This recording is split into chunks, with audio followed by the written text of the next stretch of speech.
Empire of the Void. Welcome to Empire of the Void. After many years of war, the different races of the Empire settle upon peace. The peace would last for many years, and the races began evolving and researching new kind of goddammit of the Empire settle upon peace. The peace would later but as the years passed, hostile commanders of one of the world.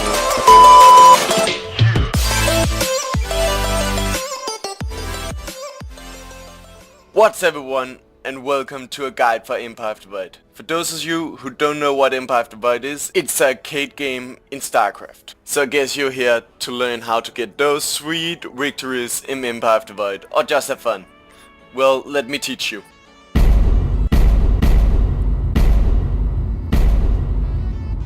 Wow, that was depressing. So maybe just give me one win, please? Hey. Okay, so Empire of the Void is an arcade game in everyone's favorite sci-fi universe. Of course, it is StarCraft. Yeah. Okay, so if you want to win, you need to know the basic first. The game consists of 9 players. There are different teams in the game. One team is with 3 players, there are 2 teams with 2, and there are 2 guys that are alone. Okay, so you remember the basic races from StarCraft? You know what? Forget all about them, we made some new races in this game. Okay, so one of the teams is the Protoss Alliance. The team consists of 3 players playing a different race. The first player plays the Tal'Darim race. They got some awesome units and they're probably the best. So the rest of them is just like, you know, that uncle in the family you really don't want on the team but you have it anyway. Then we have the Purifiers. Their job is defending against the Zerg. They have some higher health and some lower damage. And then we have the Protoss with the Zealots and the Stalker. Yeah, the Stalker. Okay, so the Terran team consists of 2 players.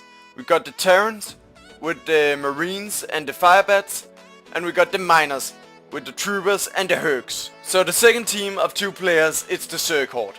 We got the normal Zerg and oh my god, that's an ugly woman. Let's get rid of her. Yeah, okay, that's better. So Zerg have the Broodlings. The Broodlings spawn at pair 2 and they spawn very quickly. Then we have the Hydras with is lower in health and higher damage. So defend the Hydras with your Broodlings.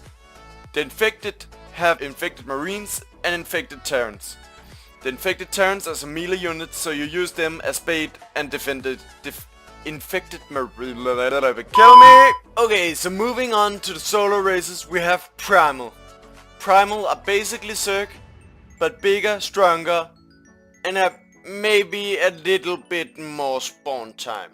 So the Roach and the Primal Zerglings are basically just a better version of Zergs, but they have longer spawn time and the player alone, so yo, that sucks. Whatever. Moving on. So we got Robots. That's the second solo player race. Robots got some Vikings and some Goliaths, but the difference is the Vikings, they spray fire everywhere, and Goliaths they have low health but high damage and range. So defend them and put them on the high ground. You know, you got some bases and the bad guy got some bases. All players start with 3 bases. All bases spawn units. When you capture one of the other bases, it becomes your base and not the bad guy's base anymore. When you captured all the bad guy's bases, you won. Pretty much. You just need to kill all the bad guys. Hey, that's it for the video. Thanks, leave a like, wait, what? Fuck, there's more. Okay guys, so this is the map. This is the map with some crosses on it. This is the map with all the crosses representing a base on the Protoss team. The red crosses is the Tal'Darim. The orange crosses is the Protoss, and the yellow crosses is the Purifiers. As you can see, they have a very fortified main base. And that's because they're gonna get rushed by the Zerg and the Primals and maybe also the Miners in the start. So it's for like giving them an advantage in defending. Then we move up into the green crosses. It's the -3 bases. Then we have the blues. It's the Terran. You know, the crosses is the basis of the plate. Now we have the black crosses. That's the mech. We have the white and the purple crosses. That's the infested and the Zerg. The Zerg are the white, the infested are the purple. And moving on to the last one, it's the brown for the primals. So as you can see here, all the crosses represent a base for one of the players. All players start with 3 base, and that's pretty much it. Let's move on. This is the map again. This is the map with some rocks on it. Because we, as the creators, don't want you to just have fun. We want to challenge you a little. So we have placed some rocks around the map. It's gonna take 11 minutes before the rocks will break down. The rocks will make sure so the Zerg attack the Protoss in the start. That the mech don't attack the Zerg, that the mech attack the Terran, and the primals attack the Protoss. So we made some game rules in the start, but as soon as the 11 minutes are gone, you can do whatever the hell you want. Okay, so probably why you're here is the most important part of this game. It's money! Everyone wants money. So how do you get money? How do you get a lot of money? You get a lot of money if you kill a lot of units.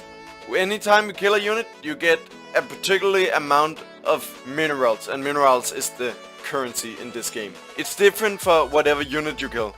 Example, a broodling only award like less money, a primal unit award more money. So don't go after Zerg, okay? But this game isn't all about the money. Sometimes you need to think strategically to defend your base. Sometimes the best defense is not a good offense.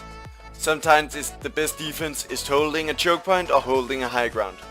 So play cautiously. So what can you use your money on? Well, let me show you. In your base, you got some different options. You can upgrade your base, you can buy dropships, or you can buy a special unit. The special units are different from each team, not race, team. So the Protoss team have immortals. We gave immortals the Colossus attack, so they actually have a splash damage attack. Zerg have the swarm host. Terran, of course, they got the tanks.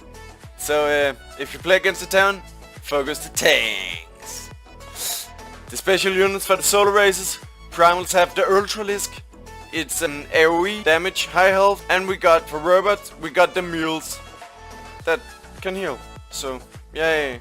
So you can also upgrade your base. And everyone wanna have like a bling base, so you need to upgrade it. Now I'm gonna walk you through what will happen if you upgrade your base.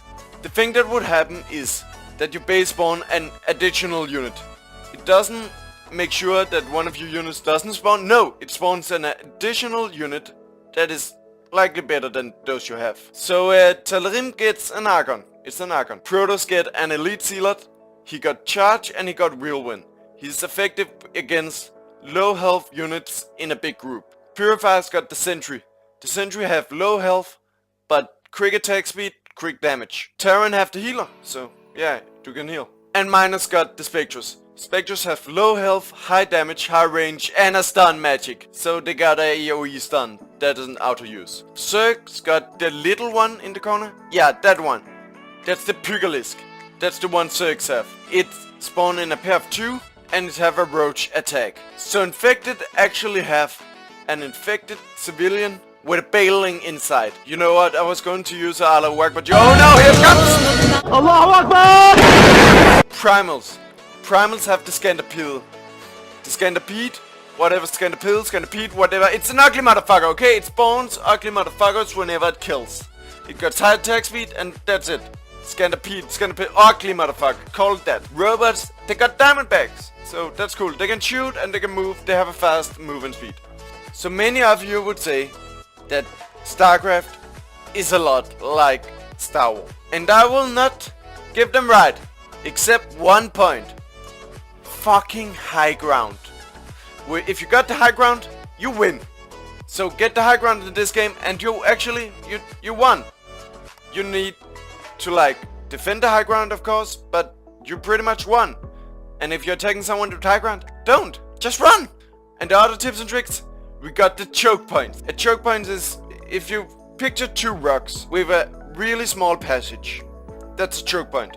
You can stand on both sides, but if you need to move your whole army through it, you're fucked because only a little portion of your army can come through it every time.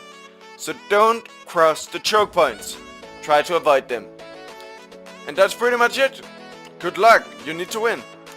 Win for me, please. Please win for me, so I can get one of those sweet victory screens. Good luck. Have fun. I believe in you.